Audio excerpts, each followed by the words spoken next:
Let's see. We have 1, 2, 3. And what are these called, friends? 1, 2, 3. And you see the wind's blowing, so it's blowing my leaves away.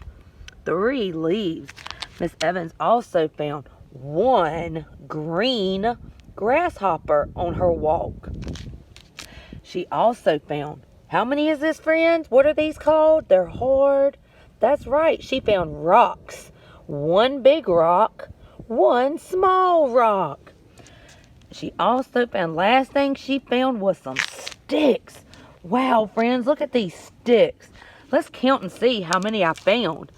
1, 2, 3, 4, and 5. Wow, friends, Miss Evans found 5 sticks. Can't wait to see your picture and videos of items you found on your nature walk around your house. Miss Evans found 3 leaves, 1 grasshopper, 2 rocks, and 5 sticks.